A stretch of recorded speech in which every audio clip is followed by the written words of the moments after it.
জনাইছো নমস্কাৰ মই সমুজ্জ্বল দত্ত যুক্তিবাদত আজি আমি কেবাগৰাকী অতিথিক আমন্ত্ৰণ জনাই আনিছো একেগৰাকী অতিথিক এইভাবে আমন্ত্ৰণ জনাইছো শেহতীয়াভাৱে বটদ্ৰৱাৰ এটি শিশুৱে এটা অসাধাৰণ কাম কৰিবলৈ সক্ষম হৈছে মাত্ৰ 6 মাহতে কোৰান মুখস্থ কৰিবলৈ সক্ষম হৈছে ৰিব্বুল ইছলাম আমাৰ ষ্টুডিঅত আছে আৰু ৰিব্বুল ইছলামৰ মাদ্ৰাছাৰ শিক্ষকও আমাৰ সৈতে ষ্টুডিঅত উপস্থিত আছে গাঁৱৰ লোকো আমাৰ সৈতে ষ্টুডিঅত উপস্থিত আছে আমি তেখেতসকলৰ সৈতেও কথা পাতিম প্ৰথমতে ৰিব্বুল ইছলাম ষ্টুডিঅত উপস্থিত আছে ৰিব্বুল ইছলামে কোৰানৰ আয়াত আৰু সূৰা সকলো পঢ়ি দিব পাৰে সকলো ইতিমধ্যে মুখস্থ হৈ গৈছে আৰু সেই আয়াত আৰু সূৰা যিকোনো আয়াত যিকোনো সূৰা গাই দিব পাৰে আৰু মুখস্থ কৰি মাত্ৰ 6 মাহতে মুখস্থ কৰি এই কৃতিত্ব অৰ্জন কৰা ৰিব্বুল ইছলামক এতিয়া সকলোৱে প্ৰশংসা কৰিছে ৰিব্বুল ইছলামে প্ৰথমতে কোৰানৰ আয়াত এটা অকণমান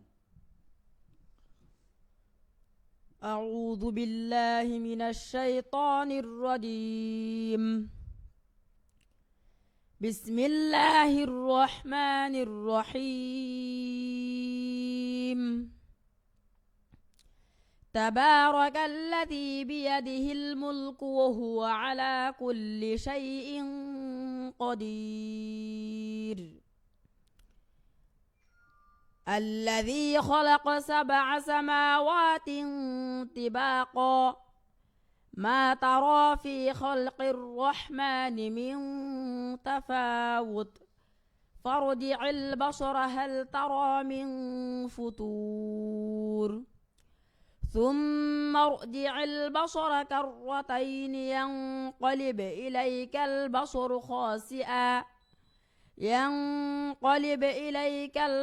خاسئا وهو حسير ولقد زينا السماء الدنيا بمصابيح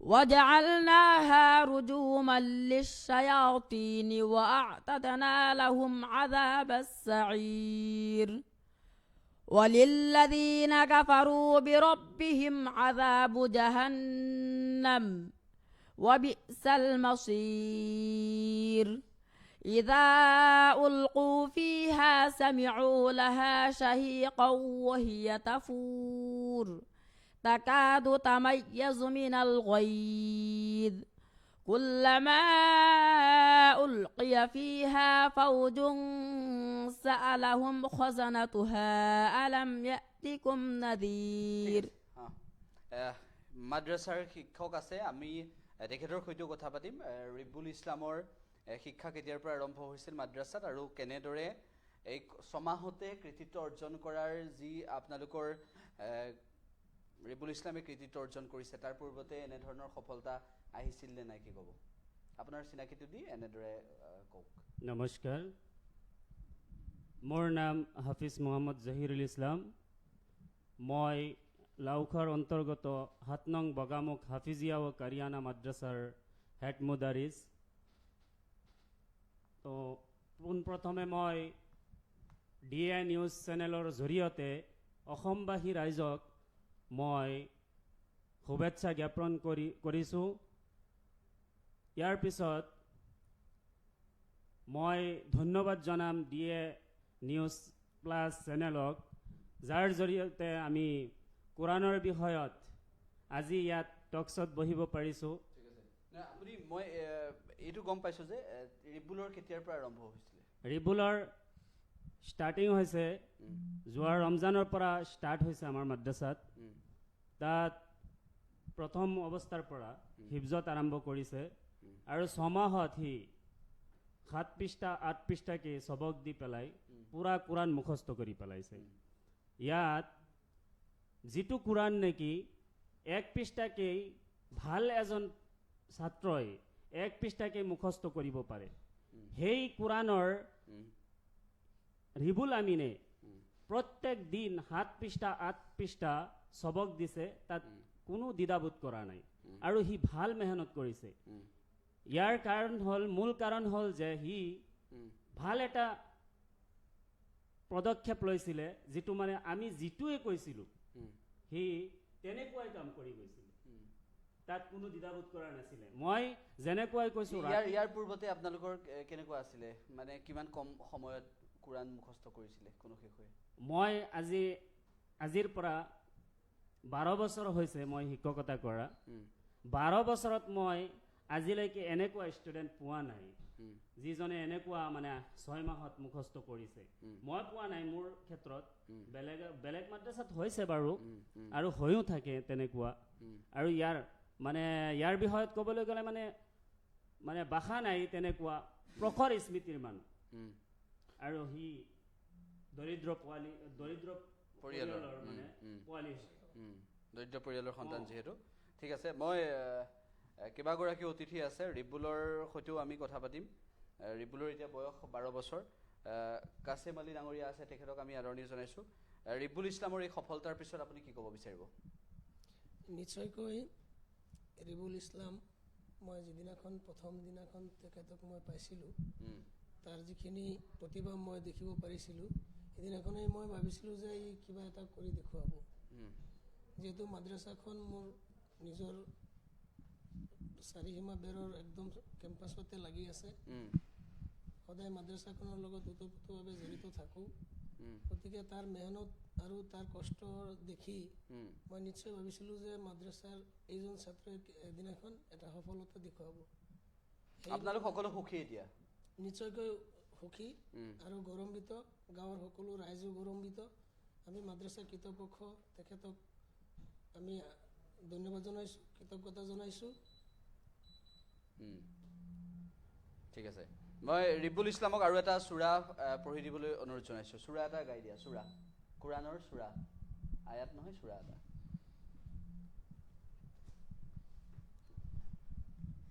أعوذ بالله من الشيطان الرجيم. بسم الله الرحمن الرحيم.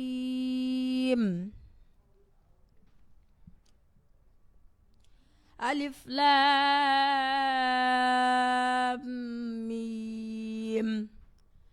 الله لا إله إلا هو الحي القيوم. نزل عليك الكتاب بالحق مصدقا لما بين يديه من التوراة والإنجيل،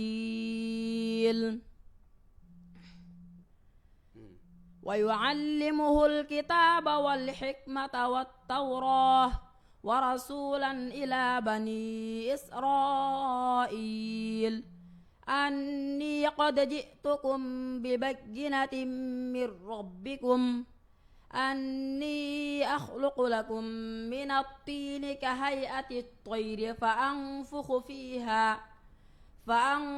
فيها فتكون طيرا بإذني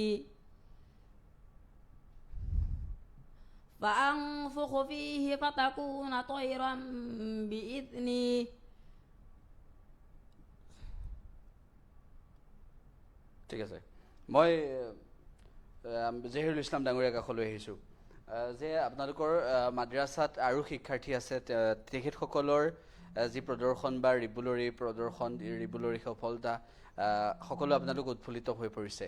যিটো সময়ত মাদ্ৰাছা শিক্ষাৰ প্ৰসংগটো আমি এইখিনিতে উল্লেখ কৰিব লাগিব যে চৰকাৰী মাদ্ৰাছা যিটো সময়ত বন্ধ কৰি দিছে, সেই সময়ত আপোনালোকে ব্যক্তিগত মাদ্ৰাছা বা ৰাজহুৱা এই মাদ্ৰাছাৰ জৰিয়তে এনেধৰণে কোৰাণৰ পাঠ দি গৈছে বা এনেদৰে আপোনালোকে মাদ্ৰাছা শিক্ষাটো আগবঢ়াই নিছে। কি ক'ব বিচাৰিব এই ক্ষেত্ৰত? নিশ্চয় ৰিবুল আমিনৰ লগত আৰু কেইজনমান হাফিজ ওলাইছে আমাৰ মাদ্ৰাছাৰ পৰা, 10জন হাফিজ ওলাইছে।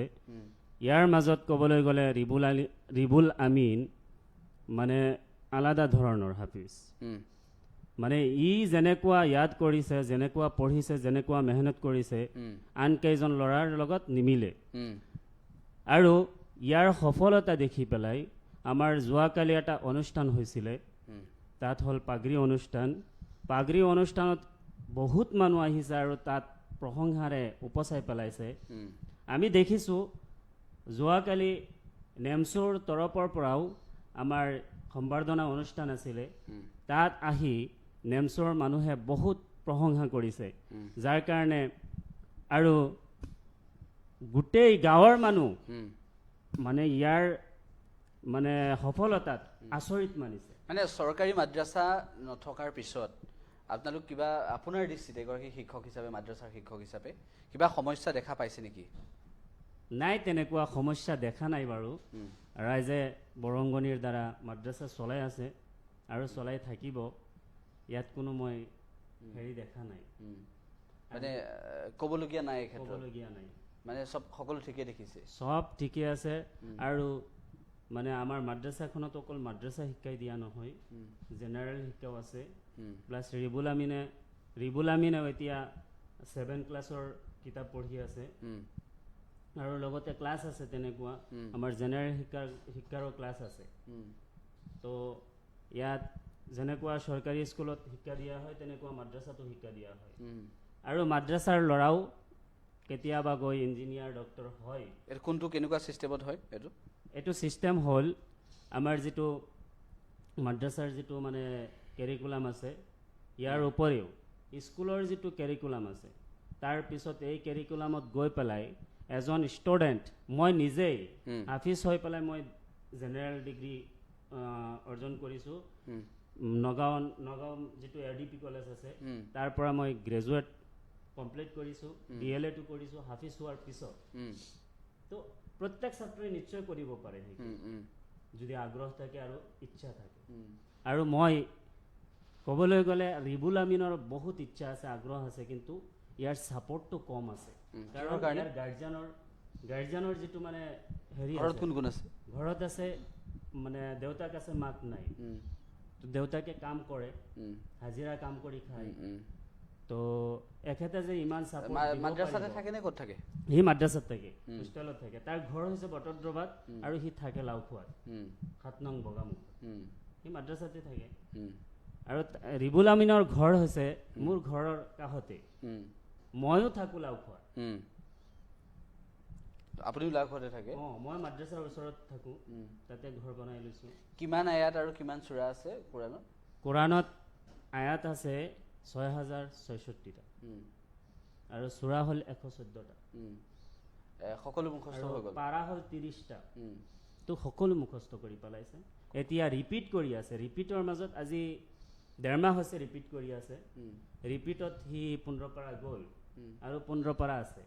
তাৰপিছত মোৰ এটা এম আছে কি ৰিবুল আমিনক মানে যিটো অল ইণ্ডিয়া কম্পিটিশ্যন আছে কোৰাণৰ যিটো অল ইণ্ডিয়া কম্পিটিশ্যন থাকে তাত বহাম বুলি মোৰ আশা আছে আৰু সিও প্ৰিপেয়াৰ কৰি আছে তেনেকৈ। বুজিছোঁ। গতিকে তেনেদৰে আগবাঢ়ি গৈছে। সকলো আপোনালোক গাঁৱৰ লোকসকলে কি ক'ব বিচাৰিছে? কাছেম আলী ডাঙৰীয়া, হয়, অলপ মাইকটো আগত মুখৰ আগত লৈ ল'ব। হয়, নিশ্চয়কৈ ৰিবুল আমিন আজি আমাৰ সকলোৰে চিনাকি হৈ পৰিছে। মই ভাবোঁ ৰিবুল আমিন অকল নহয়, গোটেই অসমৰ নহয়, গোটেই ভাৰতৰ নহয়, গোটেই বিশ্বৰে মুছলমান ল'ৰা ছোৱালীসকলৰ এনেকুৱা এটা সপোন থাকিব লাগে যে অকল হাফিজ হোৱাৰ পিছতেই যে অন্ত পৰি যাব তেনেকুৱা নহয়। হাফিজ হোৱাৰ পিছতো তেহঁতৰ, মই ৰিবুল আমিনৰ পৰা যিখিনি জানিব পাৰিছোঁ তাৰ বহুত সপোন আছে। এইখিনি সপোন গোটেই অসমৰ ল'ৰা ছোৱালীসকলেও থাকিব লাগে। ভৱিষ্যতে গৈ ডক্টৰ ইঞ্জিনিয়াৰ হোৱাৰ বহুতো আশা আমি আগতেও ইয়াৰ হেৰি দেখিছোঁ। গতিকে মই আশা কৰোঁ যে ৰিবুল আমিন অলপ ছাপোৰ্ট পালে ভৱিষ্যতে কিবা এটা কৰি দেখুৱাব। ইয়াতে যিটো আপুনি কথা উল্লেখ কৰিছিলে যে চৰকাৰে যিহেতু, আপোনাৰ চাউণ্ডটো অহা নাই, মাইকটো ওপৰত ল'ব লাগিব। চৰকাৰে যিহেতু আমাৰ মাদ্ৰাছাবিলাক বন্ধ কৰি স্কুলসমূহ চলাই আছে, তাৰ ভিতৰতে আমাৰ প্ৰাইভেট মাদ্ৰাছাসমূহ চলি আছে। মই ভাবোঁ যে তাতে কোনো সমস্যা হোৱা নাই। হাফিজি যিখিনি মাদ্ৰাছা, আমাৰ খালি এইম থাকিব লাগে যে হাফিজ হোৱাৰ পিছত বা হাফিজ হৈ থকাৰ সময়তো জেনেৰেল শিক্ষাটো লৈ থাকিব লাগিব। তাৰপিছত নিশ্চয় 12 বা 13 বছৰ বয়সতে এজন ছাত্ৰ হাফিজ হৈ পৰে। 12-13 বছৰ বয়সৰ পিছত তেখেত গৈ ক্লাছ 7 বা 8ত নাম লগাই পুনৰবাৰ মেট্ৰিক পৰীক্ষা, হায়াৰ ছেকেণ্ডেৰী পৰীক্ষা দি সফলতা অৰ্জন কৰিব পাৰে। তেনেকুৱা আমাৰ বহুত উদাহৰণ আছে গোটেই অসমতে। মই ভাবোঁ ৰিবুল আমিনো তেনেকুৱা এটা পদক্ষেপত আছে, মাত্ৰ তাক অলপ ছাপোৰ্ট লাগিব। আমাৰ মাদ্ৰাছা কৰ্তৃপক্ষই যিখিনি সঁহাৰি দৰকাৰ হয় আমি এতিয়ালৈকে কৰি তেখেতক ইমানখিনিলৈকে আগবঢ়াই লৈ গৈ আছোঁ। যদি এনেকুৱা অলপ অলপ ছাপোৰ্ট পাই থাকে নিশ্চয়কৈ ৰিবুল আমিনে তেখেতৰ সপোন পূৰা কৰিব পাৰিব। ঠিক আছে, ৰিবুল আমিন আয়াত এটা, কোৰাণৰ আয়াত এটা আৰু। أعوذ بالله من الشيطان الرجيم بسم الله الرحمن الرحيم فعصى فرعون الرسول فأخذناه أخذا وبيلا فكيف تتقون إن كفرتم يوما يجعل الولدان شيبا السماء منفطر به كان وعده مفعولا إن هذه تذكرة فمن شاء اتخذ إلى ربه سبيلا ঠিক আছে, জহিৰুল ইছলাম ডাঙৰীয়া, যিখিনি বিষয় এতিয়ালৈকে আমি কথা পাতিছোঁ যে জহিৰুল ইছলাম ডাঙৰীয়াক আৰু এটা বিষয় সুধিব বিচাৰিছোঁ যে কোৰাণৰ আয়াতৰ সমান্তৰালভাৱে আমি আৰু এটা প্ৰসংগ আহিছে যে ৰিবুল ইছলামৰ দৰে শিক্ষাৰ্থীসকলক আপোনালোকে আৰু কোৰাণৰ আয়াত বা চূৰাৰ মুখস্থ কৰাৰ পিছত কোৰাণ মুখস্থ হৈ যোৱাৰ পৰৱৰ্তী সময়ত তেওঁলোকে কি পায়? হাফিজৰ সন্মান পায় নে কি পায় আপোনালোকৰ? হাফিজৰ সন্মান পায়। হাফিজ সন্মান মানে এটা। আৰু মৌলানা মুফতিৰ বাবে কি কৰিব লাগে তাৰ পৰৱৰ্তী সময়ত? পৰৱৰ্তী সময়ত এটা কোৰ্চ আছে, সেইটো এটা কোৰ্চ আছে, যেনেকুৱা হিফজত এটা কোৰ্চ থাকে, সব মানে মুফতি আদি মৌলানা সবৰে এটা কোৰ্চ থাকে, সেই কোৰ্চত যাব লাগিব, তেতিয়াহে সেইটো অৰ্জন হ'ব।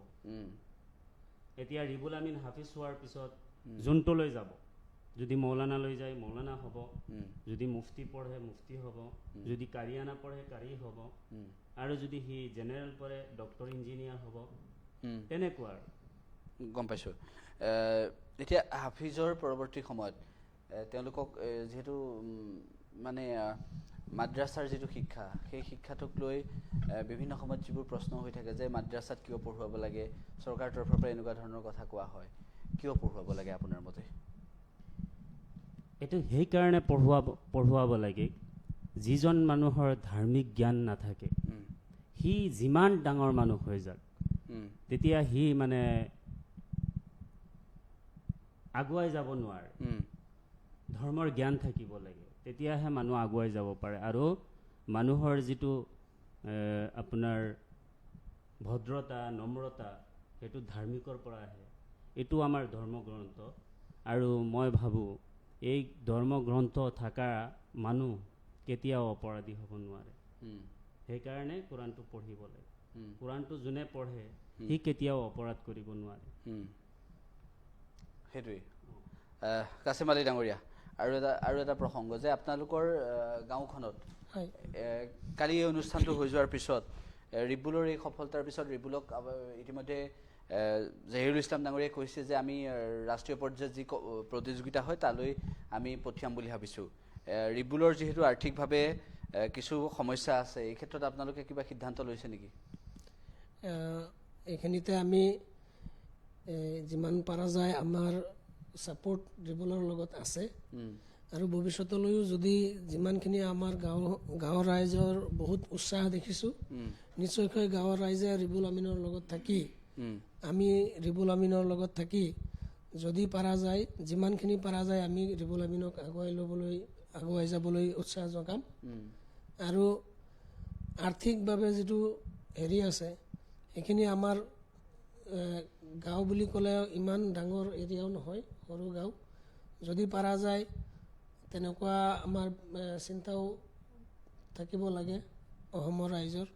গতিকে এইখিনিকে মানে মই ভাবোঁ যে ৰিবুল আমিনৰ যিখিনি ছাপোৰ্ট লাগে আমি সকলোৱে নিশ্চয়কৈ কৰিব লাগিব। সকলোৱে মিলি পেলাই আপোনালোকে কৰিম বুলি ভাবিছে? কৰিম বুলি ভাবিছোঁ। ঠিক আছে। ৰিবুল আমিনৰ লগতে আৰু বহু আৰ্থিকভাৱে পিছপৰা ছাত্ৰ তাত আছে? আছে। ৰিবুল আমিন অকল ৰিবুল আমিন নহয়, তেনেকুৱা 7-8জন আমাৰ এটিম বুলি কয়, এটিম ল'ৰা ছোৱালী তাত আছে, মাদ্ৰাছাত আছে। সেইসকলক আমাৰ গাঁৱৰ ৰাইজে সহায় সহযোগিতাৰেই আগবঢ়াই লৈ গৈ আছে। কওক। আমাৰ যিখন মাদ্ৰাছাখন আপোনাৰ 2000 চনত এষ্টাব্লিছড।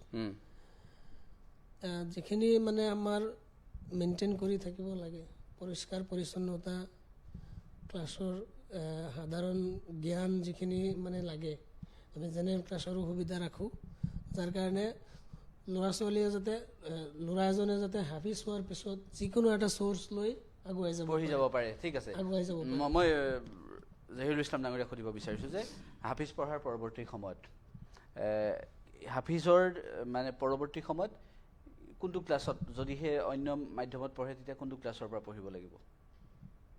সি যদি হাফিজ হোৱাৰ পিছত মৌলানা পঢ়িবলৈ যায় তেতিয়া সি 5টা ক্লাছ ওপৰত ক্লাছ পায়, যিটো সালে আৱাল বুলি কয়। 5টা বছৰ সি পাই যায়। তো 5টা বছৰ নালাগে হাফিজ হওঁতে। যেনে সাধাৰণতে মানে যিজন মানুহৰ মানে অলপ স্মৃতি ভাল, সি 3 বছৰত শেষ কৰিব পাৰে। আৰু যদি একেবাৰে স্মৃতি বেয়া থাকে তেতিয়াহ'লে 4 বছৰ লাগে।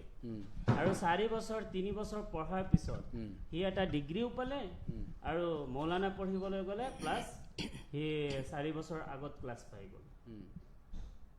আৰু যদি স্কুলত যায় তেতিয়াহ'লে সি যিমানখিনি ধৰক 7লৈকে ক্লাছ আছে সি 8লৈ পঢ়িব পাৰিব, কাৰণ ইয়াত শিক্ষা দিয়া হয় সেইখিনি ইংৰাজী, অংক, বিজ্ঞান এইখিনি ইয়াত শিক্ষা দিয়াই হয়। তো আল্টিমেটলি সি 8লৈ পঢ়িব পাৰে। ঠিক আছে, আৰু এগৰাকী শিক্ষাগুৰু আছে, মাদ্ৰাছাৰ শিক্ষক আৰু এগৰাকী আছে। আজহাৰ ডাঙৰীয়া, আপোনাকো অনুষ্ঠানলৈ আমি আদৰণি জনাইছোঁ। যিখিনি ৰিবুলৰ সফলতা, ৰিবুল আমিনৰ যিখিনি এতিয়ালৈকে সফলতা, সেই সফলতাৰ পিছত এগৰাকী শিক্ষক হিচাপে, মাদ্ৰাছাৰ শিক্ষক হিচাপে আপুনি কি ক'ব বিচাৰিব? ৰিবুল আমিনে যিহেতু মেহনত কৰিছে, মানে ক্লাছত মানে আমাৰ টাইম হ'ল মাগৰিবৰ পিছৰ পৰা এছাৰৰ নামাজলৈকে, পিছত এছাৰৰ পৰা 10টালৈকে টাইম, ক্লাছৰ টাইমটো। পিছত সেই এক্সট্ৰা যি মেহনত কৰিছে, ৰাতি মানে 1টা বজালৈ পঢ়িছে, আকৌ মানে ৰাতি 3টা বজাত আকৌ উঠি পেলাই বহুত মেহনত কৰিছে। সেইকাৰণে মানে আজি ৰিবুল আমিনে ইয়াতে আহিব পাৰিছে চাগে। মই পঢ়ে কেইটাৰ পৰা কেইটালৈকে পঢ়িব লাগে? আমাৰ টাইম হ'ল ৰাতি 8টাৰ পৰা পিছত ৰাতি 10টালৈকে। পিছত মানে 10টা বজাৰ পিছত শুবলৈ দিওঁ, পিছত আকৌ মানে ফজৰৰ আগত মানে এইটো 3টা বজাত উঠাই দিওঁ। তেখেতে মানে আমি মানে মাতিবৰ আগতেই নিজে নিজে উঠি পেলাই মানে মেহনত কৰিছে। সেইকাৰণে সি ইমান মানে আগুৱাই গৈছে। মানে তাৰ যিটো মেহনত আছে মানে পূৰা লগাইছে, আৰু মানে তাৰ আৰু এক্সট্ৰা মানে বহুত মানে মেহনতৰ ভিতৰত সি মানে আৰু মানে আগুৱাই যাবলৈ খুজিছে যে মই হাফিজ পঢ়ি পিনে পিছত আৰু মানে ডক্টৰ হ'ম বা ইঞ্জিনিয়াৰ হ'ম। সেই মানে তাৰ মনৰ মাজত এটা আশা আছে। ঠিক আছে, জহিৰুল ইছলাম ডাঙৰীয়া, ৰিবুল ইছলামৰ দৰে আৰু কেইগৰাকী পাইছে বুলি ক'লে হাফিজ এতিয়া? হয়, এইবাৰ 10জন পাইছোঁ। এখেতসকলক কোৰাণৰ মুখস্থটো এতিয়া আৰম্ভ হয়, অৰ্থ বা এইবোৰ কেতিয়া শিকোৱা হয়? যেতিয়া মৌলানা পঢ়ে তেতিয়া শিকোৱা হয়। তেতিয়া হয়। হাফিজিত অনলি হিফজ কৰা হয়, যিটো মুখস্থ বুলি কয়। খালি এক মূৰৰ পৰা আন মূৰলৈ মুখস্থ কৰা হয়, ইয়াৰ মিনিংটো মৌলানাত শিকোৱা হয়। মুখস্থ কৰাৰ পিছত এতিয়া আকৌ পাহৰি যোৱা বা এনেকুৱা ধৰণৰ কিবা মনত থাকেই সকলোৰে নে কি? নহয়, এইটো চৰ্চাত থাকিব লাগে। চৰ্চাত থাকিব নে নাথাকে এতিয়া? চৰ্চাত থাকিব লাগে। আৰু প্ৰত্যেক বছৰে ৰমজান মাহত আমাৰ তাৰাৱি হয় কোৰাণৰ। প্ৰত্যেক দিন এক পাৰাকে নামাজত শুনাব লাগে। যোন হাফিজে এইটো কাম কৰে তাৰ মানে সি পাহৰি যোৱাৰ সম্ভাৱনা নাথাকে। গোটেই বছৰ যদি কোৰাণো নাচায় তথাপিও সি পঢ়িব পাৰে, কিন্তু যদি এই তাৰাবিটো নুশুনায় তেতিয়া কিন্তু পাহৰি যোৱাৰ সম্ভাৱনা থাকে। ৰিবুলৰ এতিয়া মনত সম্পূৰ্ণকৈ আছেনে? মনত আছেনে? ধুনীয়াকৈ আছে। আৰু এটা আয়াত গোৱা। أعوذ بالله من الشيطان الرجيم بسم الله الرحمن الرحيم تبارك الذي جعل في السماء بروجا وجعل فيها سراجا وقمرا منيرا وهو الذي جعل الليل والنهار خلفة لمن أراد أن يذكر أو أراد شكورا হ'ব আয়াত আৰু সূৰা বেলেগ বেলেগ নহয় জানো বেলেগ বেলেগ নে আয়াত আৰু সূৰা বেলেগ বেলেগ হয় হয় সূৰা এটা গোৱা এবাৰ بسم الله الرحمن الرحيم إذا وقعت الواقعة ليس لوقعتها كاذبة خافضة رافعة إذا رجت الأرض رجا وبست الجبال بسا فكانت هباء منبثا আৰু বেলেগ এটা সূৰা আৰু এটা বেলেগ সূৰা بسم الله الرحمن الرحيم يا أيها الذين آمنوا أوفوا بالعقود أحلت لكم بهيمة الأنعام إلا ما حرم عليكم ألا تشركوا به شيئا وبالوالدين إحسانا মই আৰু এটা কথা ক'ব বিচাৰিছোঁ এইখিনিতে যে ৰিবুল ইছলামৰ যিখিনি কথা এতিয়ালৈকে আপোনালোকে উল্লেখ কৰিছে ৰিবুল আমিনৰ যিখিনি কথা উল্লেখ কৰিছে তাৰ মাজতে আৰু এটা প্ৰসংগ আহি পৰিছে যে সকলোৱে শুভেচ্ছা জনাইছে সকলোৱে আপোনালোকৰ মাদ্ৰাছাখনক শুভেচ্ছা জ্ঞাপন কৰিছে ৰিবুল আমিনক শুভেচ্ছা জ্ঞাপন কৰিছে ছ'চিয়েল মিডিয়াৰ জৰিয়তে সেইটোও মই কৈছোঁ আপোনালোকৰ মাদ্ৰাছাখনৰ নামটো কি আছিলে 7 নং বগামুখ হাফিজিয়া ও কাৰিয়ানা মাদ্ৰাছা ঠিক আছে 7 নম্বৰ বগামুখ হাফিজিয়া আৰু কাৰিয়ানা মাদ্ৰাছাক সকলোৱে শুভেচ্ছা জ্ঞাপন কৰিছে আৰু মাদ্ৰাছাৰ শিক্ষকো আমাৰ সৈতে আছে ৰিবুল আমিনো আছে কম বয়সতে মাত্ৰ 12 বছৰ গতিকে 12 বছৰতে কোৰাণ মুখস্থ হৈছে নিশ্চিতভাৱে এটা ভাল খবৰ ইছলাম ধৰ্মাৱলম্বী লোকসকলৰ পবিত্ৰ ধৰ্মগ্ৰন্থ কোৰাণ মুখস্থ কৰিছে আৰু নিশ্চিতভাৱে সকলোৱে শুভেচ্ছা জ্ঞাপন কৰিছে বিভিন্নজনে ছ'চিয়েল মিডিয়াৰ জৰিয়তে শুভেচ্ছা জ্ঞাপন কৰিছে ৰিবুল আমিনক শুভেচ্ছা জ্ঞাপন কৰিছে মাদ্ৰাছাখনক আৰু মাত্ৰ 6 মাহতেই কোৰাণ মুখস্থ কৰি এই কৃতিত্ব অৰ্জন কৰা ৰিবুল আমিনৰ এই সফলতাৰ ধাৰা অব্যাহত থাকক আৰু ৰিবুল আমিনক আগন্তুক সময়ত দেশত হ'বলগীয়া যি কোৰাণৰ প্ৰতিযোগিতা থাকে সেই সন্দৰ্ভত তেওঁলোকে প্ৰতিযোগিতাত অংশগ্ৰহণ কৰাবলৈ চেষ্টা কৰাব বুলি ইতিমধ্যে জহিৰুল ইছলাম ডাঙৰীয়া আমাক উল্লেখ কৰিছে আৰু লগতে বিভিন্ন প্ৰেক্ষাপটৰ পৰা বিভিন্নজনে বিভিন্ন স্থানৰ পৰা ইছলাম ধৰ্মাৱলম্বী লোকসকলে শুভেচ্ছা জ্ঞাপন কৰিছে ছ'চিয়েল মিডিয়াৰ জৰিয়তে 6 মাহতে কোৰাণ মুখস্থ কৰা এই শিশুটিক আৰু উৎসাহ প্ৰদান কৰক যিহেতু যি ইছলামৰ নিয়ম বা ইছলামৰ যিখিনি তেওঁৰ শেহতীয়াভাৱে আয়ত্ত কৰি ল'ব পাৰিছে কোৰাণৰ পবিত্ৰ ইছলামৰ যি কোৰাণ পবিত্ৰ ধৰ্মগ্ৰন্থ সেই কোৰাণৰ প্ৰতিটো সূৰা আয়াত মনত ৰাখিবলৈ সক্ষম হোৱা ৰিবুল আমিনক আগবাঢ়ি যোৱাত আপোনালোকেও সহায় কৰক আৰু আৰ্থিকভাৱে অতি দৰিদ্ৰ এটা পৰিয়ালৰ সন্তান ৰিবুল আমিন আৰু সেই ৰিবুল আমিনক সহায় কৰিব আপুনিও লাগিব সেই ৰিবুল আমিনৰ পৰিয়ালটো বা এই মাদ্ৰাছাখন আগবঢ়াই নিয়াত ক্ষেত্ৰত সকলোৰে সহায় মাদ্ৰাছা কৰ্তৃপক্ষই ইতিমধ্যে সেই কথাখিনিও অৱগত কৰিছে আৰু লগতে মই এটা কথা উল্লেখ কৰিব বিচাৰিছোঁ এই মুহূৰ্তত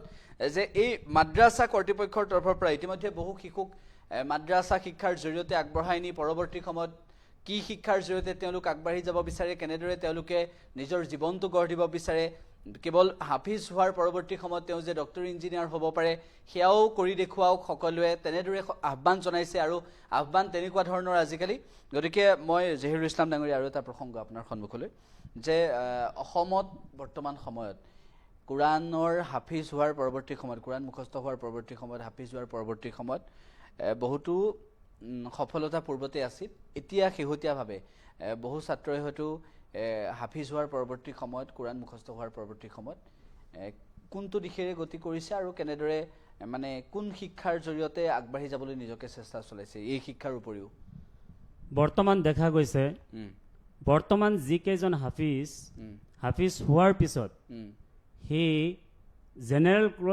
কোৰ্চটো কৰিবলৈ মানে বেছি আগ্ৰহী থাকে আৰু মই নিজেও দেখিছোঁ মোৰ নিজৰ ছাত্ৰ আছে বহুত কেইজন ছাত্ৰ আছে যিকেইজনে হাফিজ হোৱাৰ পিছত বেছিভাগ স্কুললৈ গুচি যায় তাৰপিছত মানে সিহঁতৰ সপোন থাকে যে আমি ভাল এজন ডক্টৰ আৰু ভাল এজন ইঞ্জিনিয়াৰ হ'ব খোজোঁ যেনেকুৱা মোৰ ওচৰত মই এদিনাখন ৰিবুল আমিনক প্ৰশ্ন কৰিছিলোঁ ক্লাছত যে তোমাৰ ইমান প্ৰখৰ স্মৃতি তুমি কি হোৱাৰ সপোন আছে কি বুলি ক'লে ভৱিষ্যতে কি হোৱাৰ সপোন আছে সি মোক ক'লে মই হাফিজ হোৱাৰ পিছত মই জেনেৰেল ভালকৈ পঢ়ি মই এজন ভাল ডক্টৰ হ'ব খোজোঁ কিয় ডক্টৰে কেৱল ডক্টৰে মন কিয় মুখ্যমন্ত্ৰী হিমন্ত বিশ্ব শৰ্মাই ডক্টৰ ইঞ্জিনিয়াৰৰ প্ৰসংগটো কোৱাৰ বাবেই কেৱল ডক্টৰ হোৱাৰ মন নেকি নহয় এইটো নহয় সি মানে মানুহৰ সেৱা কৰিব সেইকাৰণে নহয় যে হিমন্ত বিশ্ব শৰ্মা ডাঙৰীয়াই কৈছে সেইকাৰণে নহয় মই সেই কথাটো সুধিছিলোঁ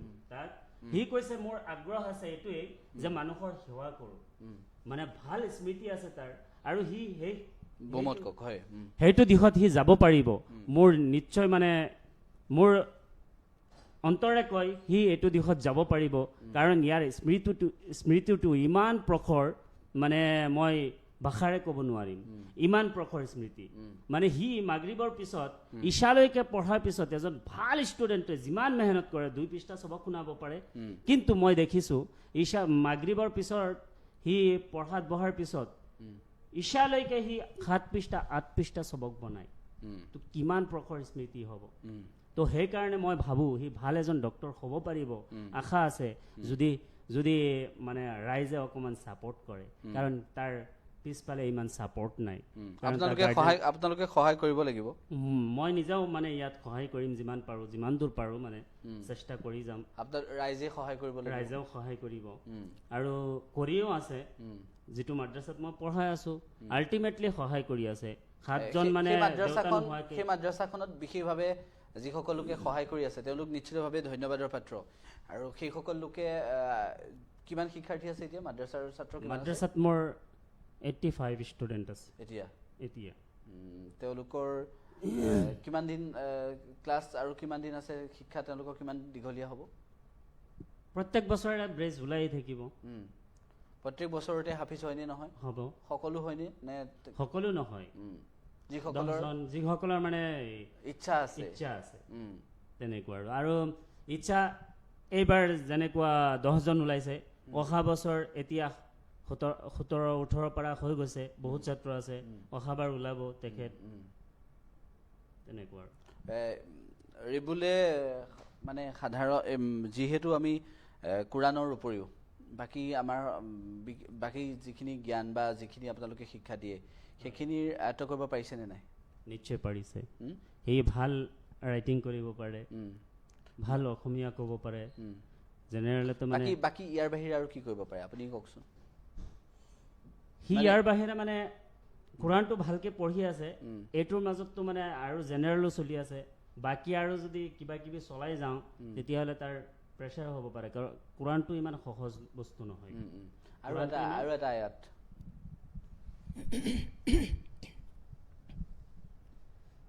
أعوذ بالله من الشيطان الرجيم بسم الله الرحمن الرحيم وسارعوا إلى مغفرة من ربكم وجنة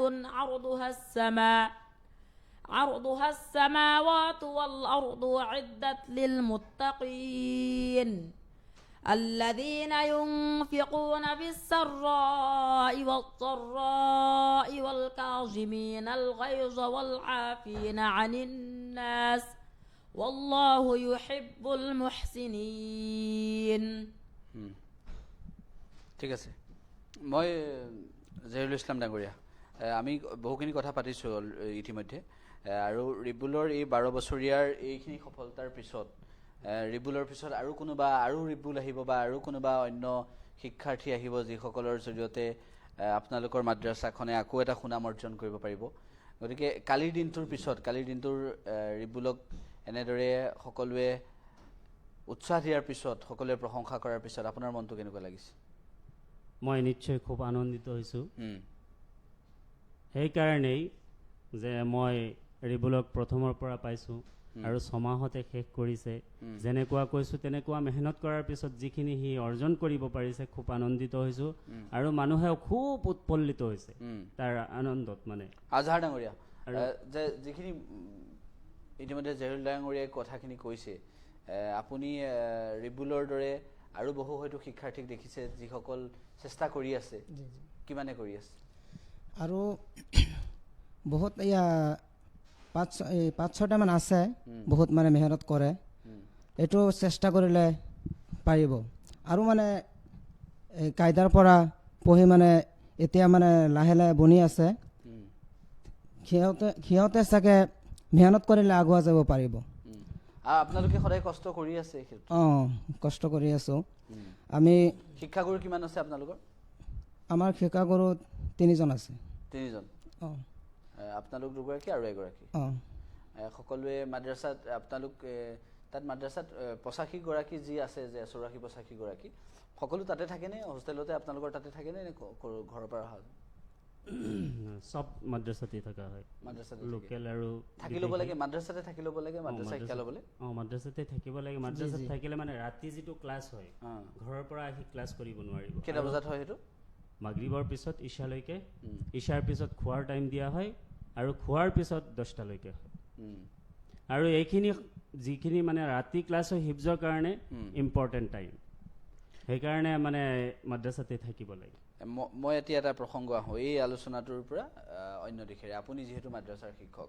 মাদ্ৰাছাসমূহ বন্ধ কৰিব লাগে ইয়াত ধৰ্মীয় শিক্ষা দিয়াৰ উপৰিও ইয়াত অন্য ধৰণৰ কিছুমান শিক্ষা দিয়া হয় জেহাদীৰ শিক্ষা দিয়া হয় এনেদৰে একাংশ হিন্দুত্ববাদীয়ে বিভিন্ন সময়ত মন্তব্য কৰি থাকে আপুনিও শুনিছে জহিৰুল ডাঙৰীয়াও শুনিছে প্ৰথমতে জহিৰুল ডাঙৰীয়াৰ মন্তব্যটো এই ক্ষেত্ৰত ল'ব বিচাৰিছোঁ যে এনেকুৱা ধৰণৰ যেতিয়া কথাবোৰ কয় তেতিয়া আপোনালোকৰ মনত দুখ লাগে নে নালাগে নিশ্চয় লাগে এইটো কাৰণ ধৰ্মীয় শিক্ষা থকা মানুহ কেতিয়াও জেহাদী হ'ব নোৱাৰে প্ৰথম কথা আৰু মই প্ৰথমতে কৈছিলোঁ যিজন মানুহৰ ধৰ্মীয় জ্ঞান থাকে সি জেহাদী হ'ব নোৱাৰে প্ৰথমতে উল্লেখ কৰিছোঁ বাক্যটো আৰু মাদ্ৰাছা মই অন্তৰ খুলি কৈ আছোঁ পুৰা মাদ্ৰাছা তদন্ত কৰিলেও চাগে জিহাদী নোৱাৰে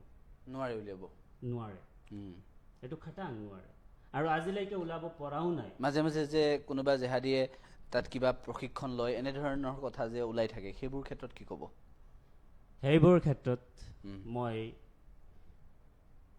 কিছুদিন আগত এই বাক্যবোৰ ওলাইছিলে বেছিভাগ ওলাইছিলে আমাৰ যিটো মাদ্ৰাছা শিক্ষা আছে ইয়াৰ বৰ্ড আছে আৰু বৰ্ডৰ পৰা পুৰা তদন্ত কৰি থাকে আৰু সিহঁতে বছৰত কমাছ কম 3বাৰ যায় মাদ্ৰাছা তদন্ত কৰিবলৈ আৰু এইটো চৰকাৰৰ নিৰ্দেশ দিছিলে যে বৰ্ডত মাদ্ৰাছা যিখিনি নাথাকে সেইখিনি বন্ধ কৰিব লাগে তো আল্টিমেটলি প্ৰত্যেক মাদ্ৰাছাই বৰ্ডত আছে মই জনামতে যিখিনি নাই সেইখিনিতো ভাঙিবই আৰু এইটো নিয়মো নহয় যে মাদ্ৰাছা বৰ্ডত নথকা মাদ্ৰাছা থাকিব কাৰণ যিকোনো এটা শিক্ষাৰ কেৰিকুলাম আছে কেৰিকুলাম মতে চলিবলৈ হ'লে বৰ্ড লাগিব আৰু বৰ্ডে সদায় তদন্ত কৰি আছে পৰীক্ষাও পাতি আছে ছমহীয়া আৰু বছৰেকীয়া পৰীক্ষা পাতি আছে আজহাৰ ডাঙৰীয়া এই ক্ষেত্ৰত কি ক'ব এই বিষয়টো তেখেতে যি কথাবিলাক কৈছে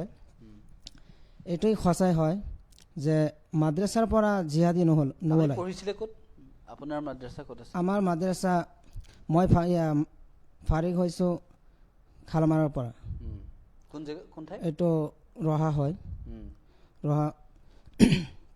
ৰহা মাদ্ৰাছাৰ পৰা মই ফাৰিগ হৈ আহিছোঁ পিছত আৰু জয়নগৰ মাদ্ৰাছাত পঢ়িছোঁ তাৰ পৰা পিছত ইয়াত 7 নং বগামুখ হাফিজিয়া কাৰিয়ানা মাদ্ৰাছাত ইয়াতে মানে পঢ়াবলৈ আহিছোঁ আৰু মানে এইটো মই এইটোই ক'বলৈ বিচাৰিছোঁ যে মাদ্ৰাছাৰ পৰা মানে জেহাদী নোলায় মানে মাদ্ৰাছাৰ পৰা আমাৰ শিক্ষকতা যে কৰি আছোঁ মানে আমি কোনোদিনো এইবিলাক মানে মনৰ মাজত আনাই নাই যে জিহাদী বুলি মানে আশা কৰোঁ এজন মানুহ শিক্ষা কৰাৰ পিছত যি মানুহৰ ভিতৰত যে ধৰ্মীয় জ্ঞান আৰু থাকে তেনেহ'লে এইটো মানুহ কোনোদিন জিহাদী হ'ব নোৱাৰে এইটো মুছলমান হওক বা হিন্দু ধৰ্ম সকলো হওক মানে ধৰ্মীয় যিটো আছে জাৰটো জন্ম এইটো জাৰটো জাৰি ঠিক আছে ৰিবুলৰ কথা সুধিব বিচাৰিছোঁ তুমি মোৰ কথাখিনি শুনিছা নহয় গোটেইখিনি বুজিছা বুজিছোঁ বুজিছা তুমি কোৰাণৰ উপৰিও আৰু কি কৰি ভাল পোৱা কোৰাণ পঢ়িলা আৰু কি কৰি ভাল পোৱা কি খেলি ভাল পোৱা খেলি খেল খেলা নাই কিবা মাদ্ৰাছাত কিবা তোমালোকৰ এনেকুৱা হয়নে নহয় ভলীবল খেলা হয় ভলীবল খেলা হয় আৰু কি আৰু কিবা ক্ৰিকেট হয় খেলা হয় ক্ৰিকেট খেলা হয় খেলিব পৰা নাই ক্ৰিকেট হয় আৰু অসমীয়া কিবা কবিতা মনত আছেনে অসমীয়া কবিতা মনত যেন এতিয়া নাই পঢ়িছা নাই অসমীয়া পঢ়িছা নাই পঢ়িছোঁ পঢ়িছা কি পঢ়িছা অসমীয়া এতিয়ালৈকে কি পঢ়িছা 12 বছৰৰ বয়সলৈকে কি পঢ়িছা এতিয়ালৈকে পাঠ্যপুথিখিনি অসমীয়াৰ আহিছে থাকেতো কিছুমান তোমালোকৰ মাদ্ৰাছাৰ শিক্ষাৰ উপৰিও অসমীয়াৰ থাকেনে থাকে তাকে আৰু কি কৰিছা তুমি মানে ঘৰলৈ কেতিয়াবা যোৱা নে নোযোৱা তোমালোক যাওঁ মাৰ তোমালোকৰ এতিয়া ঘৰত কোন আছে দেউতা মা কেতিয়া ঢুকালে 4-5 বছৰ 4-5 বছৰ তোমাৰ কিমান বছৰ হৈ থাকোঁতে তোমাৰ মনত আছেনে নাই সেইটো তো মনত আছে মই আৰু সৰু আছিলা তাৰপিছত তুমি মাদ্ৰাছালৈ গ'লাগে কেতিয়া গ'লাগে নে তেতিয়া মাদ্ৰাছাত নাছিলা নহয় নাছিল 6 মাহৰ আগতহে গৈছা ইয়াৰ আগলৈকে ক'ত পঢ়িছিলা এই ঘৰৰ ওচৰতে পঢ়িছিলোঁ ঘৰৰ ওচৰতে নাম কি আছিলে বিদ্যালয়খনৰ হাইডুবি হাফিজিয়া কাৰিয়ানা মাদ্ৰাছা ঠিক আছে আৰু বাকী তোমালোকৰ লগৰখিনিৰ লগত মানে তোমালোক মানে কেইটালৈকে পঢ়ুৱাই ছাৰহঁতে কেইটালৈকে তোমালোকক পঢ়ুৱাই ৰাতি 10টালৈকে তাৰপিছত খাবলৈ দিয়ে শুবলৈ দিয়ে আকৌ উঠা কেইটাত তোমালোক তুমি কেইটাত উঠা দুটাত কিমান টাইম বেছি টাইম নোখোৱা দেখোন টোপনি নাহে নেকি ইমান টাইম দিনত টোপনি আহে নে নাহে আকৌ দিনত খোৱা নে নোখোৱা খোৱা ৰাতি 2টাত উঠা উঠি পেলাই কি কৰা পঢ়া আকৌ ক্লাছ কেতিয়াৰ পৰা হয় আকৌ তোমাৰ ৰাতিপুৱা হয় আৰু এটা আয়াত গোৱাচোন আৰু এটা বেলেগ এটা আয়াত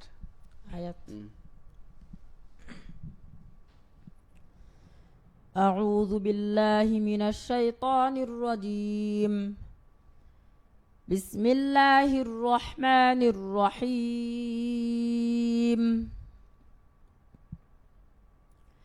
إن الذين كفروا لن تغني عنهم أموالهم ولا أولادهم من الله شيئا وأولئك هم وقود النار كدأب آل فرعون والذين من قبلهم كذبوا بآياتنا فأخذهم الله بذنوبهم والله شديد العقاب قل للذين كفروا ستغلبون وتحشرون إلى جهنم ঠিক আছে মই জহিৰুল ডাঙৰীয়াক সুধিব বিচাৰিছোঁ যে আপোনালোকৰ মাদ্ৰাছাখন চলাই নিয়াৰ ক্ষেত্ৰত আৰ্থিকভাৱে কেতিয়াবা অসুবিধা হয় নেকি এনেকুৱা নিশ্চয় আৰ্থিকভাৱে কেতিয়াবা অসুবিধা হয় ইয়াৰ কাৰণ হৈছে এইটো চৰকাৰী অনুষ্ঠান নহয় বেচৰকাৰী অনুষ্ঠান ৰাইজৰ বৰংগনিৰ দ্বাৰাহে মাদ্ৰাছা পৰিচালনা হয় কেতিয়াবা ৰাইজৰ হাতত পইচা থাকিব পাৰে কেতিয়াবা নাথাকিব পাৰে আৰু মোৰ মাদ্ৰাছাখন যিটো গাঁৱত অৱস্থিত তাত মানে খুব ধনী মানুহ কম সেইকাৰণে কেতিয়াবা অসুবিধা হ'ব পাৰে মাদ্ৰাছালৈ পইচা বাহিৰৰ পৰা আহে নেকি এনেকৈ যে কথাবোৰ ওলায় নহয় বাহিৰৰ পৰা নাহে আমাৰ মাদ্ৰাছাখনত আজিলৈকে বাহিৰৰ পৰা পইচা কেতিয়াও অহা নাই আৰু আমি মানে আমাৰ নগাঁও ডিষ্ট্ৰিক্টৰ বাহিৰে কেতিয়াও বেলেগ ডিষ্ট্ৰিক্টত যোৱা নাই অনলি নগাঁও ডিষ্ট্ৰিক্টতে আৰু খাস কৰি 7 নং বগামুখৰ ৰাইজৰ দ্বাৰাহে পৰিচালনা হৈ আছে মই আপোনালোকৰ এই নিউজ চেনেলৰ জৰিয়তে সকলো ৰাইজক মই আহ্বান জনাম যাতে এই মাদ্ৰাছাখনক অকণমান চকু দিয়ে যাতে আৰু ভৱিষ্যতে যাতে আৰু উন্নতৰ দিশলৈ মই লৈ যাব পাৰোঁ মাদ্ৰাছাখনৰ নামটো ৰাইজক এবাৰ মাদ্ৰাছাখনৰ নাম হৈছে 7 নং বগামুখ হাফিজিয়া ও কাৰিয়ানা মাদ্ৰাছা 7 নম্বৰ বগামুখ হাফিজিয়া ও কাৰিয়ানা মাদ্ৰাছালৈ কোনোবাই যদি সহায় কৰিব বিচাৰে বা ৰিবুলহঁতৰ দৰে যদি আন শিক্ষাৰ্থীসকলকো আগবঢ়াই নিয়াত সহায় কৰিব বিচাৰে তেনেহ'লে মাদ্ৰাছাৰ শিক্ষাগুৰু বা জহিৰুল ইছলাম ডাঙৰীয়াৰ সৈতে যোগাযোগ কৰিব পাৰিব। লাওখোৱাত আছে, গতিকে সকলোৱে আহ্বান জনাইছে, সকলোৱে সহায় কৰিব বুলি তেওঁলোকো আশাবাদী হৈছে। গতিকে ৰিবুলহঁতৰ দৰে শিক্ষাৰ্থীসকলক আগবঢ়াই নিয়াত কৰণীয় আছে, দায়িত্ব আছে, তেওঁলোকে আগবঢ়াই নিম বুলি প্ৰতিশ্ৰুতিবদ্ধ হৈছে। কিবা ক'ব নেকি শেষত? মই শেষত এইটোৱেই ক'ম যে মোৰ যিমানখিনি মানে শক্তি থাকে তেতিয়ালৈকে মই ৰিবুলৰ পিছফালে লাগি থাকিম, যাতে ৰিবুলৰ সপোন পূৰা কৰিব পাৰোঁ। আৰু ৰিবুলৰ দৰে যিসকল আহে সেই সকলোকে সহায় কৰিব আপোনালোকে নিশ্চয়। নিশ্চয়। আৰু মোৰ আশা আছে মোৰ মাদ্ৰাছাৰ পৰা আৰু ৰিবুল ওলাব, কাৰণ এতিয়া সৰু সৰু বাচ্চা বহুত ঠিক আছে। এই ষ্টেপটোৰ পৰৱৰ্তী সময়ত যিহেতু আপোনালোকক ডক্টৰ ইঞ্জিনিয়াৰ এই বাক্যশাৰী যদি কোনোবাই কিবা ঠাট্টা মস্কৰাৰ মানে দিশেৰে কৈছিল, সেইটোক কাৰ্যক্ষেত্ৰত পৰিণত কৰাবলৈ আপোনালোকে বিশেষভাৱে মাদ্ৰাছাবোৰৰ পৰা চেষ্টা কৰক। আৰু এই জেহাদীৰ প্ৰসংগটো যে অসমত এদিন সম্পূৰ্ণৰূপে কোনেও ক'বলৈ কুণ্ঠাবোধ কৰা হৈ যায়, সেই ক্ষেত্ৰত আপোনালোকে গুৰুত্ব দিয়ক, সেই ক্ষেত্ৰত গুৰুত্ব দিয়ক। নিশ্চয় নিশ্চয়। আপুনি যিখিনি কৈছে সেইখিনি মই প্ৰস্তুতি চলাই যাম, যাতে আৰু এই বাক্যটো কোনেও ক'ব নোৱাৰে। সেইটোৱেই। গতিকে 7 নম্বৰ বগামুখ যি মাদ্ৰাছা আছে, 7 নম্বৰ বগামুখৰ হাফিজি আৰু কাৰিয়ানা মাদ্ৰাছাক সহায় কৰিবলৈ হ'লে তেখেতসকলৰ সৈতে লাওখোৱাৰ জহিৰুল ইছলাম ডাঙৰীয়াৰ সৈতে যোগাযোগ কৰিব পাৰিব। আৰু তেওঁলোকেও বিচাৰিছে সহায়, যে মাদ্ৰাছাখন আৰু অধিক আগবঢ়াই নিব বিচাৰে তেওঁলোকে, সেই কথাখিনিও তেওঁলোকে কৈছে। ৰিবুলহঁতৰ দৰে আৰু ওলাই আহক প্ৰতিভা। ৰিবুলকো ধন্যবাদ জ্ঞাপন কৰিছোঁ। তুমি ইয়াৰ কোৰাণ মুখস্থ হোৱাৰ পিছত বাকীখিনি ক্ষেত্ৰতো ভালকৈ পঢ়িবা, পঢ়িবা নাই ভালকৈ? ভাবিছা পঢ়িম বুলি ভালকৈ? কালি এইটো ফলাফল পোৱাৰ পিছত যেতিয়া তোমাৰ খবৰটো আহিলে, তুমি যেতিয়া কোৰাণ মুখস্থ হোৱাৰ পিছত তোমাক সকলোৱে মানে ভাল পাইছে সকলোৱে, নহয় জানো? দেউতাই ফোন কৰিছিলে নে? দেউতা গৈছেনে নাই যোৱা তালৈ? গৈছে। ঠিক আছে, মই ধন্যবাদ জ্ঞাপন কৰিছোঁ। গতিকে সকলো এনেদৰে আগবাঢ়ি যাব, তেওঁলোকে সহায় কৰিব আৰু তেওঁলোকে চেষ্টাও কৰিব, এনেদৰে মন্তব্য কৰিছে। আমি অনুষ্ঠান সামৰিব লাগিব, যুক্তিবাদ সামৰিব লাগিব। আটাইতকৈ গুৰুত্বপূৰ্ণ বিষয়টো হৈছে যে বৰ্তমান সময়ত মাদ্ৰাছা শিক্ষাক লৈ যিটো সময়ত প্ৰশ্ন উত্থাপন হৈ থাকে, সেই সময়ত এনেধৰণৰ বিষয়বোৰ, এনেধৰণৰ কথাবোৰ সন্মুখলৈ আহিছে। আমি অনুষ্ঠান সামৰিম। অনুষ্ঠানত অংশগ্ৰহণ কৰা আটাইকেইগৰাকী অতিথিকে আমি ধন্যবাদ জ্ঞাপন কৰিছোঁ, সকলোকে ধন্যবাদ জ্ঞাপন কৰিছোঁ। আশা কৰিছোঁ যে পৰৱৰ্তী সময়তো মাদ্ৰাছাৰ শিক্ষাৰ্থীসকল ওলাই আহক বা মাদ্ৰাছাৰ শিক্ষাৰ্থীসকলে সফলতা অৰ্জন কৰক। আৰু ইয়াৰ লগে লগে আজিৰ যুক্তিবাদৰ পৰা মই সমুজ্জ্বল দত্ত বিদায় লৈছোঁ। ধন্যবাদ।